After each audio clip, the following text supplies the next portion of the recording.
pensais que c'était juste des montagnes comme ça. Et en fait, on m'a appris un jour que c'était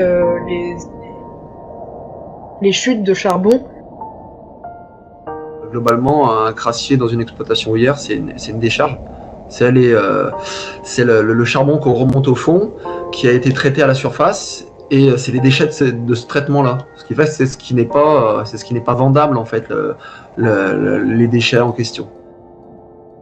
En défrichant le sujet, on se rend compte de l'étendue des représentations. Les images du crassier constituent une multitude de regards. On les appelle parfois d'ailleurs mamelles de Saint-Étienne, tripes de grand-père, car ce sont des morceaux d'entrailles du ventre stéphanois. Sont-ils simplement des morceaux de musée, contribuant donc à la cohérence d'un musée de site? Le musée est à la fois la collection, le lieu est lui-même la collection en quelque sorte. On entend également parfois les termes « lieu d'alchimie », car dans des conditions particulières, les crassiers en combustion donnent lieu à des cristallisations diverses. C'est aussi des monticules de déchets qui sont assez instables. Ce sont des montagnes noires, des bastions du passé. Ils représentent la crasse de la région.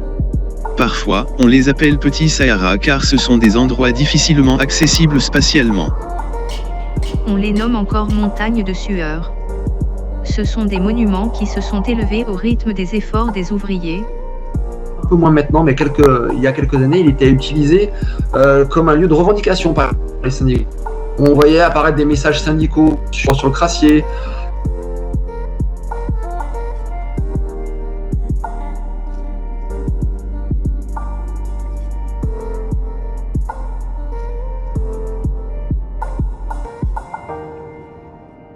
Ces regards entretiennent entre eux des relations complexes, très contradictoires. Parfois, c'est une image constituée dans le passé et qui perdure. Les partisans de cette pensée sont des otages de la mémoire, ils s'enferment dans une polémique stérilisante. Puis nous avons de l'autre côté une autre vision des choses. La montagne est considérée non pas par ce qu'elle a été, mais par et à travers ce qu'elle offre dans le temps présent. Moi je pense qu'il faut les laisser comme ça fait partie du patrimoine de la ville et ils ont leur place ici. Ce serait bête de rien en faire, quoi. T'as quand même une grosse montagne, t'as deux dans le cas de Saint-Étienne qui trônent dans la ville. C'est vrai que nous on habite au pied depuis 11 ans et on adore les regarder par tout temps. Quand il y a la neige, quand il y a le soleil, quand il y a les premières feuilles qui apparaissent, c'est vrai que c'est joli.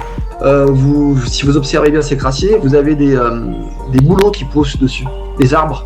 En fait, ces arbres ne sont pas arrivés là par hasard, ce sont les compagnies des mines qui ont planté ces arbres dans le crassier pour pouvoir justement faire tenir l'ensemble.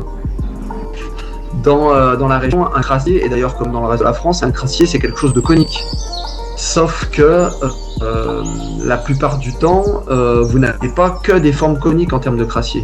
D'autres crassiers, anciens, peuvent être réexploités en charbon. Le crassier Saint-Pierre à la Ricamarie est un exemple actuel de ce type d'exploitation.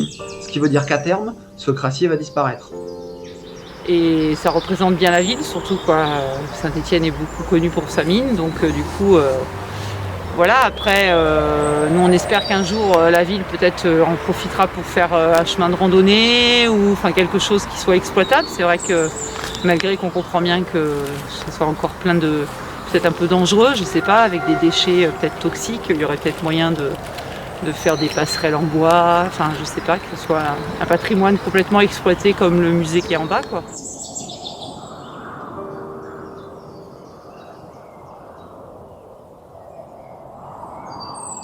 Je pensais que c'était juste des montagnes comme ça.